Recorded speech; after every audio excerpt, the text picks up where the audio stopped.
everybody! CW here.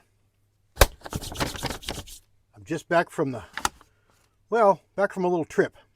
I went to a local gun shop on the other side of the state, so it's not local. It's an hour and a half away. But my uncle had never been there. You've seen Bobby in a couple of videos.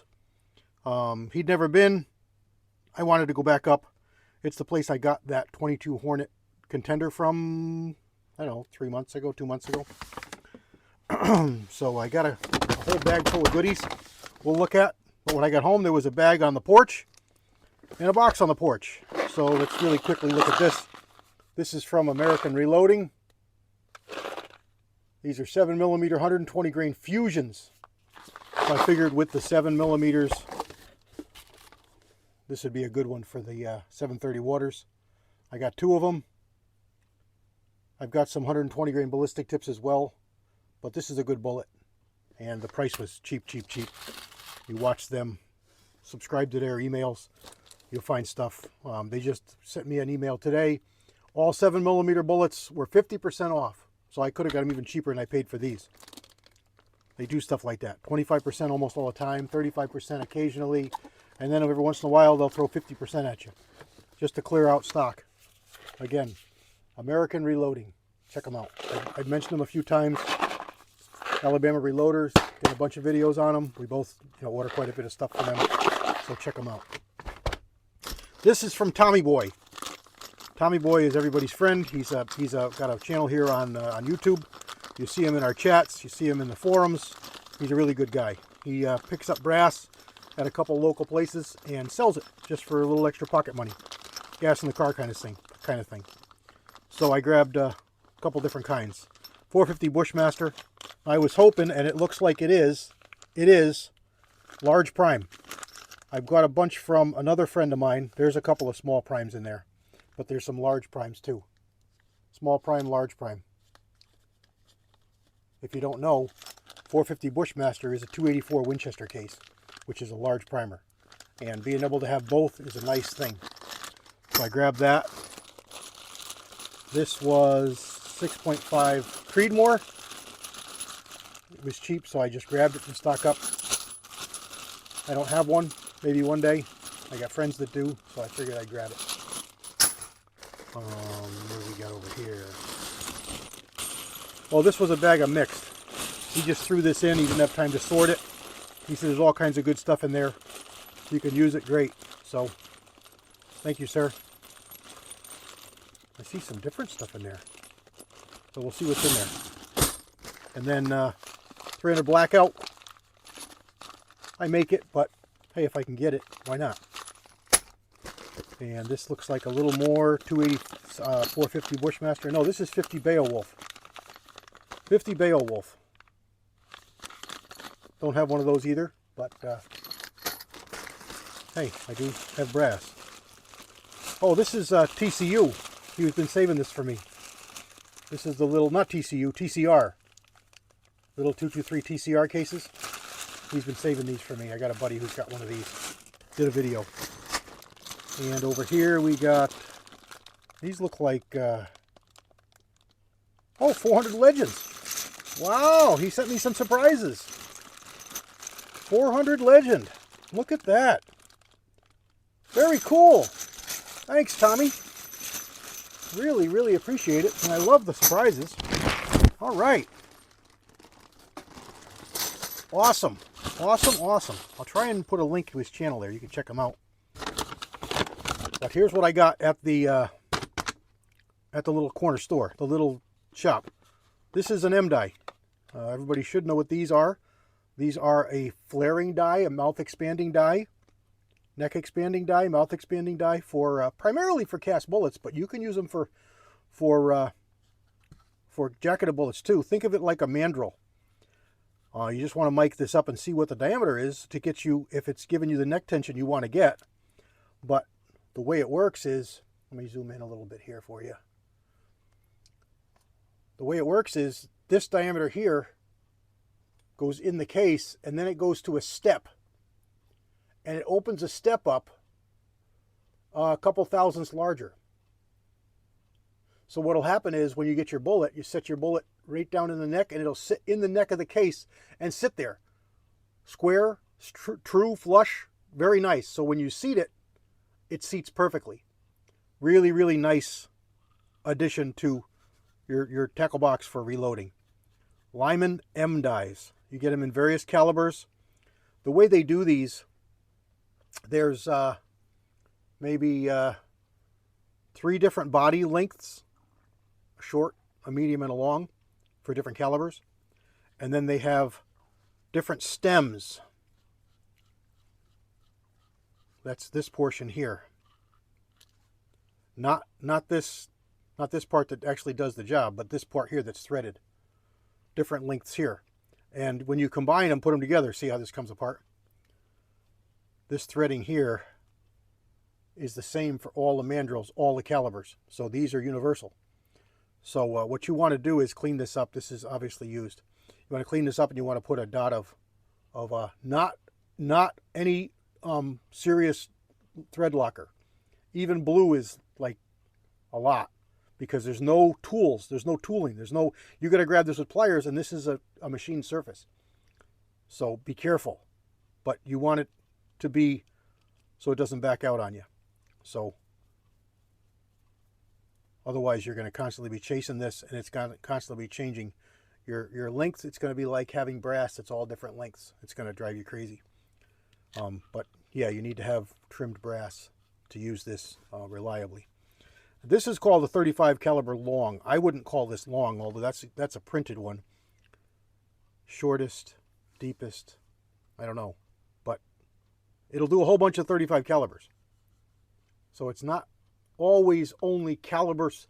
It's always caliber specific. It's not cartridge specific. See, this is 35, so it'll work for all different kinds of 35s.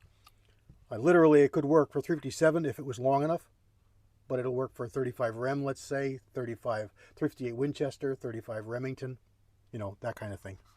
35 Whelen, that kind of thing. It was like 15 bucks, and these are normally like 30. So I grabbed that. I got another one too. This is just a bag of 1/4 screws. This is just me to bring down for my waters. This is paperwork from one of the M dies. Here's a stem from an M die. He had a couple of stems in there. This one here is a 28, so this is a 7mm. It needs to be cleaned up. You know, get yourself a little bit of steel wool, a little bit of oil, and should come clean. But it was like $5, so I said, okay, I'll take a chance on it. But I can chuck that up in my drill and spin it, or soak it in Evapo Rust. It'll take all that off, make it good as new. But that's the stem. This will fit in any of the bodies. We got a couple of boxes of 35 Remington, 35 Whelen brass, $10 a box. Once fired, I got 2 of those. Here's another one. This is a 37 caliber. Brand new, M die, 37 caliber. In here is 2 shell holders and the patch for, but there's a 37. So this, I'll use this for 375 H&H if it's long enough, it should be, and 375 Winchester, what I'm going to use it for. Again, $15 out of the $30 that it should cost for new. It might be new. I don't know. It's been around a long time on somebody's shelf. It looks like it's all faded from the sunlight. So this was $4. This is for the old Stony Point tool, which I happen to have. Threads in the back. You put a bullet in there. It's got a plastic thing. It goes up in. You put it in your chamber. You push it out. It pushes the bullet out to see how deep your throat is, so that you can measure. I usually make them, but for $4, it's not worth my effort. I'll just grab one. This is 6 Rem, and I never did make one for my 6 Rem, so I grabbed that. 2 shell holders. They were $4 each. This is a Magnum, and this one I didn't know, but I know it's a Redding, so I grabbed it. I'll figure out what it is, but this one I know is for the Magnums. 7 mag, 300 mag, 300 H&H. my 358 Norma. So for $4 I can put a couple extra tail holders in there. He had a bunch of this. Somebody must have dropped it off. $5 a bottle. Gold medallion. This is a lead remover, fouling remover. It's a solvent. It says to shake it up before use. It's non-embedding. Smells out like a pleasant oil.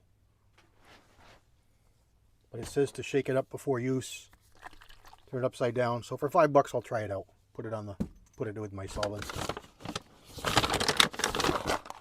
I got some 8mm silver tips.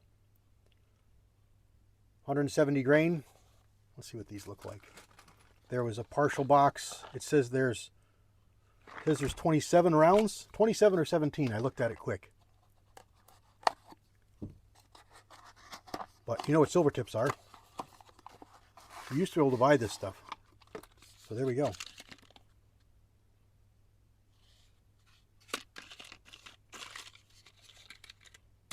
Just 170 grain silver tips. You know what they are. You know what they do. They're proven bullet. I'll put that on the shelf. I got some loads. We can load them up and try them.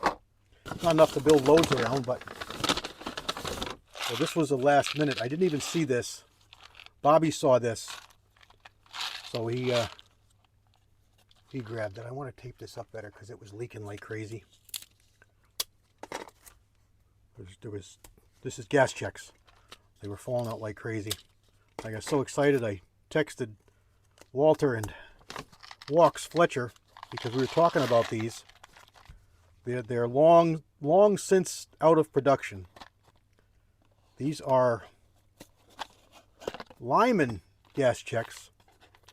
They're 35 caliber, but they're the brass ones. They just give a different look. I really like them. And it's mostly a full box. So it wasn't a bargain. It was $25, but it's not awful. I mean, they're good gas checks. It costs you at least that much to buy the Gator checks that I use in place of these. But there we go. I got those. Pick those up. This was a full box of Remington 170 grain 8mm. I think they're round nose, but they ought to be core locks. So it's a good bullet. Yeah, Remington core locks. See the scalloped tip? So that's a good bullet. Good hunting bullet. 8mm 170 grain. That was $25. Not a steal, but not bad. Okay, this is a 358 Winchester check die from Forrester. And this was a bargain at $5. $5. Very good. I didn't have one for 358. Down here, I think there's another stem. Yep, here's another stem. And this one I think was 22. Yeah, this is 22. I probably had it, but there was the last two that he had, so I grabbed them both. You know, this is the 7mm. I grabbed them both. I think they were $5 each. And lastly, another box of Hornady 35 Whalen brass for $10. Once fired. I don't really like that it's super performance, but it'll be okay. They tend to be pretty hot and works the brass a little bit more, but they don't look too bad. But it's 35 rem marked brass, and I don't have a lot. Most of my 35 rem brass is made from 06, which is fine. It just doesn't carry the 35 rem marker, which is nice to have. So there we go. Nice little haul. I don't think there was $100 spent. Well, if you count the brass for Tommy, there was $100 all here, but pretty good deal considering everything that I got and useful it is. So just a quick thing. It was supposed to be a rainy day, so we planned this for today, and it turned out to be a beautiful day. It's like 75 degrees outside, blue skies, sun is shining. I'd love to have the weatherman's job. You know, you can be wrong all the time, and you still keep your job. Who's better than them? Who is better than them? So there we go, everybody. Just a quick just a quick thank you to Tommy. Show a few things because we were here, and I'll snap a picture for the cover shot, and that's it. Check out Tomme-Boy's channel. God bless everybody. CW out.